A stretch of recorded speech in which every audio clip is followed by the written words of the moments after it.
Pride and Prejudice by Jane Austen. Recording by Elizabeth Bennet. Chapter 5. Within a short walk of Longbourn lived a family with whom the Bennets were particularly intimate. Sir William Lucas had been formerly in trade in Meryton, where he had made a tolerable fortune, and risen to the honour of knighthood by an address to the King during his mayoralty. The distinction had perhaps been felt too strongly. It had given him a disgust to his business, and to his residence in a small market town, and in quitting them both, he had removed with his family to a house about a mile from Meryton, denominated from that period Lucas Lodge, where he could think with pleasure of his own importance, and, unshackled by business, occupy himself solely in being civil to all the world. For, though elated by his rank, it did not render him supercilious. On the contrary, he was all attention to everybody. By nature inoffensive, friendly, and obliging, his presentation at St. James's had made him courteous. Lady Lucas was a very good kind of woman, not too clever to be a valuable neighbour to Mrs. Bennet. They had several children. The eldest of them, a sensible, intelligent young woman about 27, was Elizabeth's intimate friend. That the Miss Lucases and the Miss Bennet should meet to talk over a ball was absolutely necessary, and the morning after the assembly brought the former to Longbourn to hear and to communicate. "You began the evening well, Charlotte," said Mrs. Bennet with civil self-command to Miss Lucas. "You were Mr. Bingley's first choice."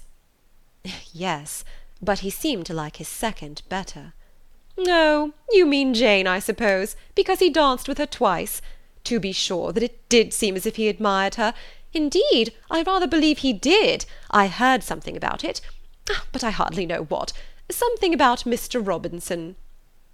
"Perhaps you mean what I overheard between him and Mr. Robinson. Did not I mention it to you? Mr. Robinson's asking him how he liked our Meryton assemblies, and whether he did not think there were a great many pretty women in the room, and which he thought the prettiest, and his answering immediately to the last question, 'Oh, the eldest, Miss Bennet, beyond a doubt. There cannot be two opinions on that point.'" "Upon my word! Well, that is very decided indeed. That does seem as if... But, however, it may all come to nothing, you know." "My overhearings were more to the purpose than yours, Eliza," said Charlotte. "Mr. Darcy is not so well worth listening to as his friend, is he? Poor Eliza! To be only just tolerable." "I beg you would not put into Lizzie's head to be vexed by his ill treatment, for he is such a disagreeable man, that it would be quite a misfortune to be liked by him. Mrs. Long told me last night that he sat close to her for half an hour without once opening his lips." "Are you quite sure, ma'am? Is not there a little mistake?" said Jane. "I certainly saw Mr. Darcy speaking to her." "Ay, because she asked him at last how he liked Netherfield, and he could not help answering her, but she said he seemed quite angry at being spoken to." "Miss Bingley told me," said Jane, "that he never speaks much, unless among his intimate acquaintances. With them he is remarkably agreeable."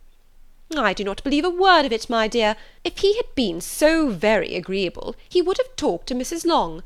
But I can guess how it was. Everybody says that he is at up with pride, and I dare say he had heard somehow that Mrs. Long does not keep a carriage, and had come to the ball in a hack chaise." "I do not mind his not talking to Mrs. Long," said Miss Lucas, "but I wish he had danced with Eliza." "Another time, Lizzie," said her mother, "I would not dance with him if I were you."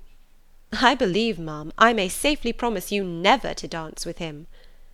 "His pride," said Miss Lucas, "does not offend me so much as pride often does, because there is an excuse for it.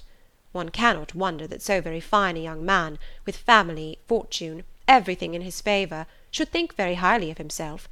If I may so express it, he has a right to be proud." "That is very true," replied Elizabeth, "and I could easily forgive his pride, if he had not mortified mine." "Pride," observed Mary, who piqued herself upon the solidity of her reflections, "is a very common failing, I believe. By all that I have ever read, I am convinced that it is very common indeed, that human nature is particularly prone to it, and that there are very few of us who do not cherish a feeling of self-complacency on the score of some quality or other, real or imaginary. Vanity and pride are different things, though the words are often used synonymously. A person may be proud without being vain. Pride relates more to our opinion of ourselves, vanity to what we would have others think of us." "If I were as rich as Mr. Darcy," cried a young Lucas, who came with his sisters, "I should not care how proud I was. I would keep a pack of foxhounds, and drink a bottle of wine a day." "Then you would drink a great deal more than you ought," said Mrs. Bennet, "and if I were to see you at it, I should take away your bottle directly."